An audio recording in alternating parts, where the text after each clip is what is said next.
As investidas para mudar a lei anticorrupção na entrevista do dia com Maria Lídia Flandoli.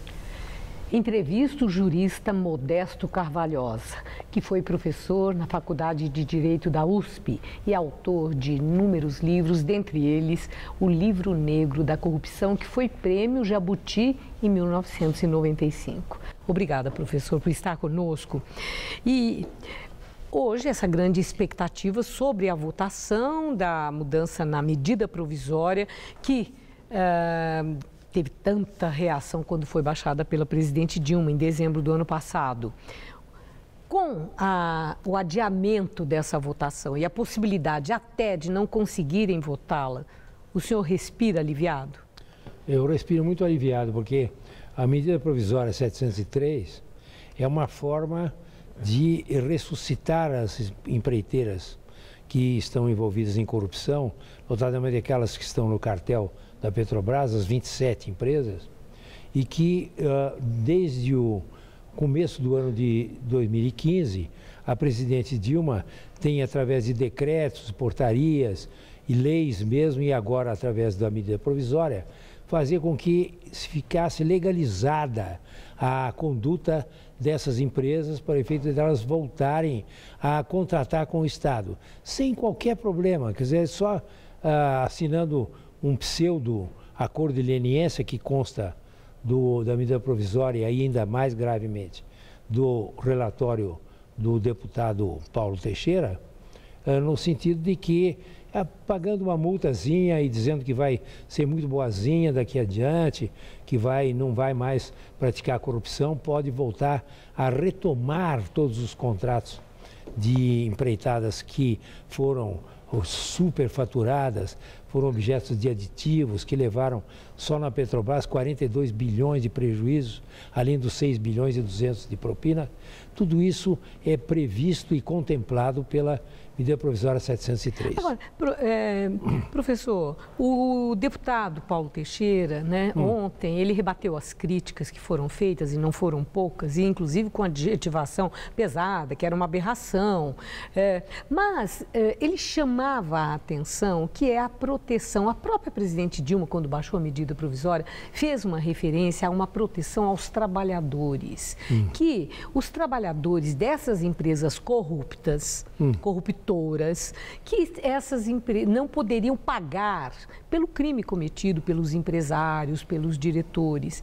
E era uma forma de atenuar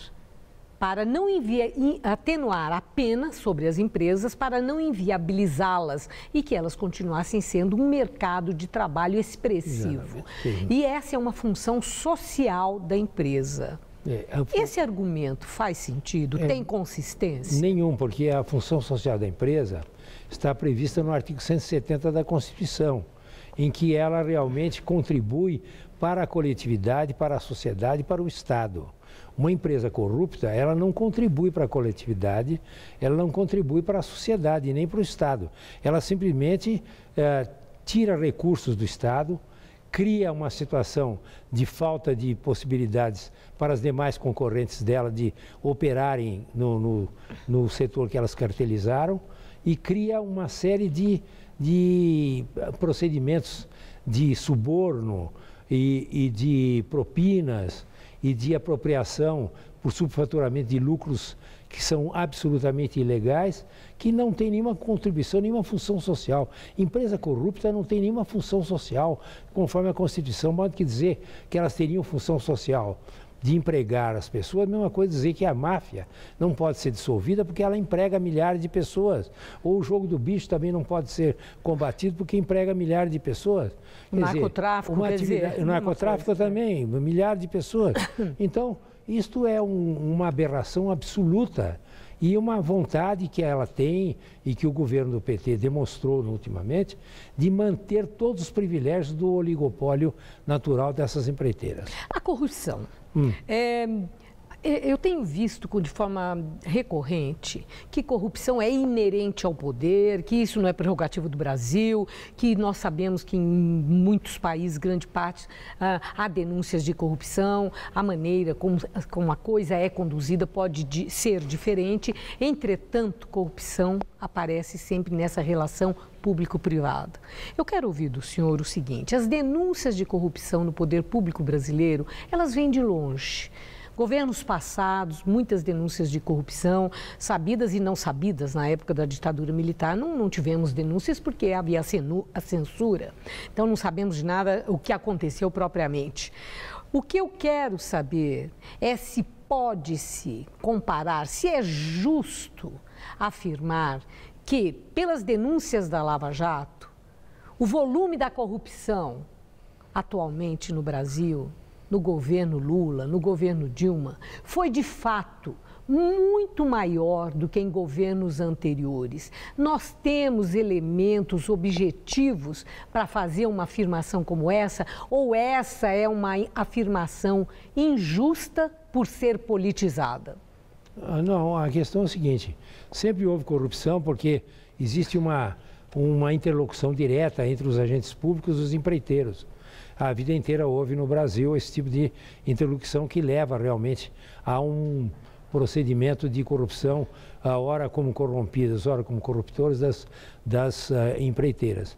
Porém, nunca no Brasil anteriormente um governo estabeleceu uma política baseada unicamente na corrupção. Quer dizer, o governo do PT, a partir de 2003, manteve uma política de se apoiar na corrupção para manter o tipo de regime de alianças que ele manteve, e também para o efeito de enriquecer o Partido dos Trabalhadores, enriquecer todos os membros do Partido dos Trabalhadores, ou as pessoas que foram indicadas para os cargos em confiança.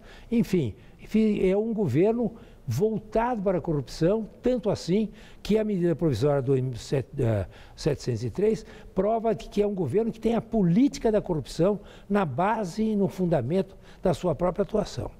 Diferentemente dos outros governos que não tinham essa política racional da corrupção como base da sua atividade.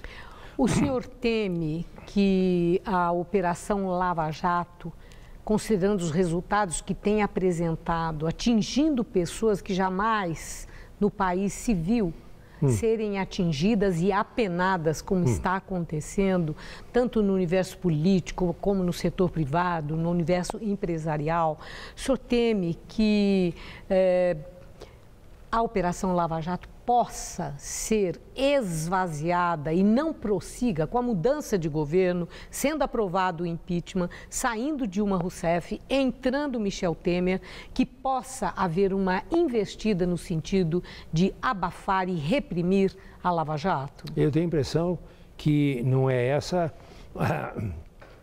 a atitude que será tomada pelo governo que vai entrar na quinta-feira no poder. Porque eu tenho a impressão que a Lava Jato é uma atividade em que a sociedade acredita e que a única base de confiança política que a sociedade tem é na Lava Jato. Querer desmoralizar a Lava Jato seria absolutamente absurdo, embora tenhamos o precedente. O senhor teme que isso possa acontecer? Não temo. Eu acho que não. Eu acho que o governo que virá aí não vai fazer isso, porque a população vai se mobilizar inteiramente e vai também destruir o governo futuro que vier aí se acontecer isso. Porque na Operação Lava Jato é a razão da destruição do governo do PT, através das manifestações populares de apoio que teve. Portanto, o governo não vai ousar, o novo governo, de fazer qualquer medida contra a Lava Jato, em hipótese alguma, sob pena de ele mesmo tornar-se uma vítima dessa conduta. Muito obrigada. Uma boa noite. Obrigado. Esther.